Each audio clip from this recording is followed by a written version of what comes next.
Good morning प्यारे बच्चों, मैं हूं आपके एजुकेटर पूर्णिमा तर सिंह और हम आपकी वर्कशीट नंबर 74 करेंगे। 27th डेट की ये वर्कशीट है। सोशल साइंस की वर्कशीट है। हम पढ़ रहे हैं chapter number 3 nationalism in India. तो हमने पहली कुछ वर्कशीट में ये देखा कि भारत में किस तरीके से नेशनलिज्म आया। तो नेशनलिज्म जो है अराउंड आप देख सकते हैं कि जब 1885 में कांग्रेस बना था, कांग्रेस पार्टी बनी थी, उससे भी पहले नेशनलिज्म स्टार्ट हो चुका था। लेकिन और ज़्यादा जो इसको बढ़ावा मिला वो वर्ल्ड वॉर वन के बाद हमने देखा था कि भाई क्या क्या चीज़ें हुई थी। आप लोगों ने देखा कि हमारा जो वर्ल्ड वॉर 1 है वो 1914 से 1918 के बीच में हुआ था। और उसी बीच में 1915 की जनवरी 1915 में गांधी जी आए थे। उन्होंने किसी भी पॉलिटिकल पार्टी के साथ एसोसिएशन करने से मना कर दिया था। उन्होंने कहा था कि अभी मैं पूरा 1 साल घूम के देखूंगा भारत की स्थिति क्या है। फिर आने के बाद उन्होंने क्या किया था, चंपारण, अहमदाबाद और खेड़ा सत्याग्रह होल्ड किया था, ठीक है ना, ऑर्गेनाइज किया था।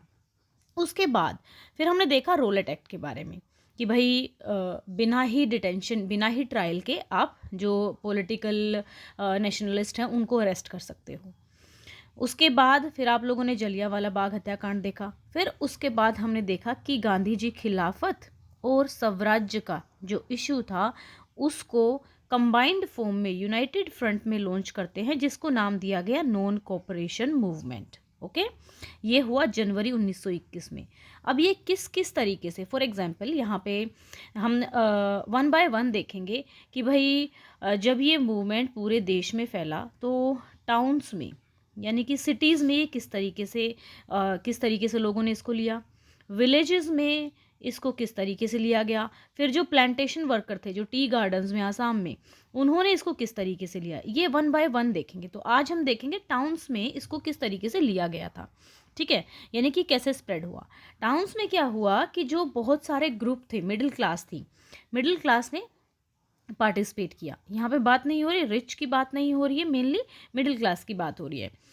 बहुत सारे स्टूडेंट्स ने गवर्नमेंट के स्कूल को छोड़ दिया। अब गवर्नमेंट कौन सी थी उस टाइम पे, ब्रिटिश गवर्नमेंट थी, ठीक है। तो ब्रिटिश गवर्नमेंट के स्कूल को छोड़ दिया, स्कूल में जाने से मना कर दिया। बहुत सारे जो टीचर्स थे उन्होंने रिज़ाइन कर दिया।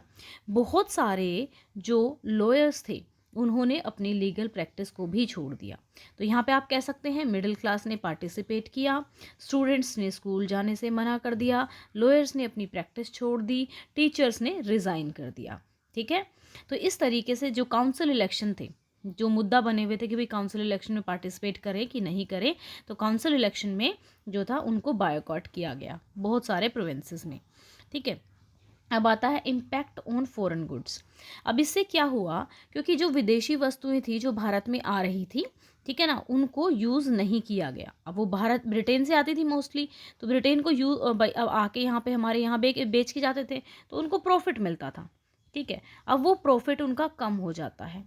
कम कितना हो जाता है यहाँ पे, हाँ अगर हम देखें 102 करोड़ से 57 करोड़, अप्रोक्स आधा हो जाता है, ठीक है, या इतना इतना घट जाता है। अब अगर हम जो फ़ॉरेन की वस्तुएं हैं, फ़ॉरेन की चीज़ें हैं, अगर हम वो यूज़ नहीं कर रहे हैं तो अपने देश की, ठीक है ना, स्वदेशी जो हमारी आइटम्स हैं वो डेवलप होना स्टार्ट हुए, टेक्सटाइल मिल डेवलप हुई उस टाइम पे।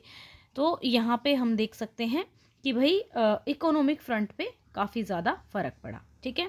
अब बात आती है कि ये टाउन्स में ना थोड़ा टाइम हर एक उसमें, जैसे मैंने आप लोगों को बताया कि नॉन कोऑपरेशन मूवमेंट जो है उसको हम ये देखेंगे कि भाई टाउन में क्या प्रभाव रहा।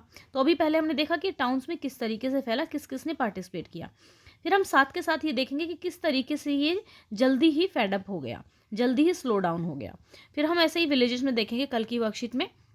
तो यहाँ पे देखो ये स्लो डाउन क्यों हुआ, क्योंकि क्या हुआ, जो खादी क्लोथ था ना, खादी का कपड़ा ज़्यादा महंगा था कंपैरिजन टू जो फ़ॉरेन से आता था, जो कि मशीनों से बेस्ड होता था, ठीक है। तो इतना ज़्यादा बहुत लंबे समय तक गरीब लोग जो है खादी कपड़े को सपोर्ट नहीं कर सकते थे, ठीक है। अब ब्रिटिश इंस्टीट्यूट जो हैं, अब बहुत सारे स्टूडेंट्स ने, बहुत सारे टीचर्स ने, बहुत सारे लॉयर्स ने जो मूवमेंट में पार्टिसिपेशन किया था, अब इंडियन की ऑर्गेनाइजेशन तो थी नहीं है, बच्चे कब तक घर बैठाएंगे, स्कूल में तो जाना होगा ना। तो भारतीय स्कूल ऐसे थे नहीं कि वो वहाँ जा पाते, तो इसलिए आप कह सकते हैं यहाँ पे देखेंगे, so student and teachers started going back to government school and lawyers joined back in work. क्यों? क्योंकि अल्टरनेटिव इंडियन इंस्टीट्यूट जो थे नहीं खुले थे, कि भाई अगर इंडियन खुले होते तो हम वहाँ पे जाके अपनी स्कूलिंग या फिर प्रैक्टिस कर सकते थे। तो ये मेनली देखो समराइज्ड फॉर्म में अगर आप देखेंगे तो क्या किया है हमने इसमें, कि भाई किस तरीके से टाउन्स में ये कौन कौन पार्टिसिपेट करता है, मिडिल क्लास के लोग, ठीक है, मिडिल क्लास के लोग पार्टिसिपेट करते हैं, टीचर्स, स्टूडेंट और लॉयर्स, ठीक है। एंड उसके बाद फिर ये लोग वापस जाते हैं ड्यू टू, क्योंकि खादी क्लोथ जो था महंगा था, ठीक है, और दूसरा भारत में अल्टरनेटिव ऑर्गेनाइजेशन नहीं खुली थी, ठीक है। तो अभी इसके क्वेश्चन करेंगे, यही दोनों क्वेश्चन हैं। How did the various group participate in the non corporation movement in the town and city, why did the movement gradually slow down, if you were a student during non cooperation movement how would you have participated in it, अगर आप student होते तो आप कैसे participate करते, ये दो question हैं।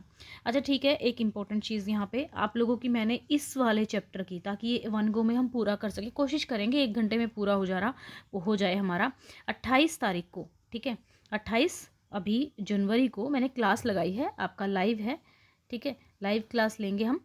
तो इसमें और कहाँ पर होगी, ये आपकी यूट्यूब पे ही होगी, ठीक है। तो मैंने नोटिफिकेशन लगा रखा है, जाके सेट एज अ रिमाइंडर कर लो, 7 बजे होगी रात को, ठीक है। तो चलिए अभी इसके क्वेश्चन आंसर्स करते हैं। तो चलिए अब क्वेश्चन देखेंगे हम यहाँ पे। How did the various group participated in the non cooperation movement in town and city, why did the movement gradually slow down, slow down क्यों हो गया। तो हमने पढ़ा, क्या पढ़ा हमने, कि the non cooperation movement started with the participation of a urban middle class.